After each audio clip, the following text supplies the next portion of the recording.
তিস্তা তো একটা আমাদের উদাহরণ মাত্র। ৫৪টি অভিন্ন নদীর পানি তারা বন্ধ করে দিয়েছে। অনেক আগেই এই পানির হিস্সা আদায় করতে পারতাম যদি হাসিনার মতো একটা চালুকার সরকার বাংলাদেশে না আসতো। অনেক বছর আগে ইসলামের ইতিহাস যারা জানেন, যারা পড়েন,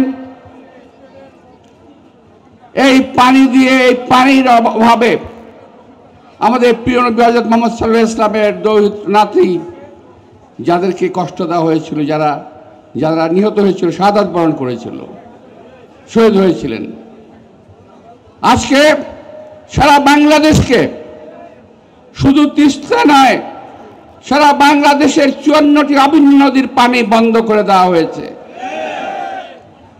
তিস্তা তো একটা আমাদের একটা উদাহরণ মাত্র, কিন্তু সারা বাংলাদেশের পানি কিন্তু তারা বন্ধ করে দিয়েছে।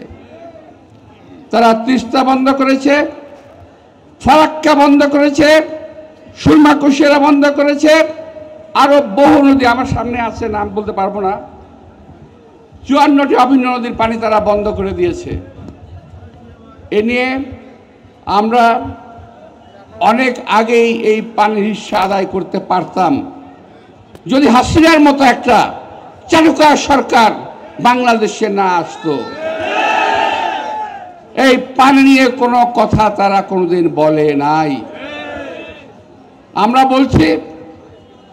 আর আরেকজন লোক বলেছিল, আমি আজকে তাকে স্মরণ করি, এই তিস্তা পাড়ের মানুষের ভাইদের সামনে, সে আমার আরেক পরম স্নেহময় ইলিয়াস আলী সিলেটের, আমার মনে হয় দুলের মতোই বয়সে ছিল বোধহয়।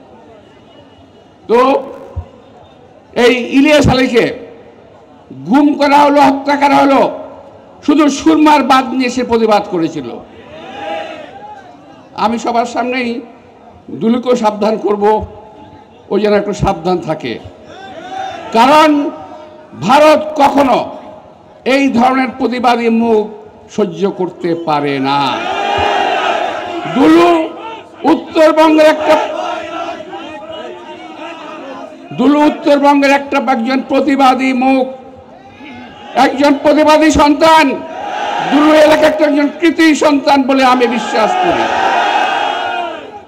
একনল হ্যান্ড ওয়াশ 100% প্যারাবেন ফ্রি, তাই নিরাপদ হাতের জন্য আস্থা রাখুন একনলে। প্রিয় ভাইরা, দুলু যে উদ্যোগ নিয়েছে, আমি এসে অত্যন্ত আশ্চর্য হয়েছি।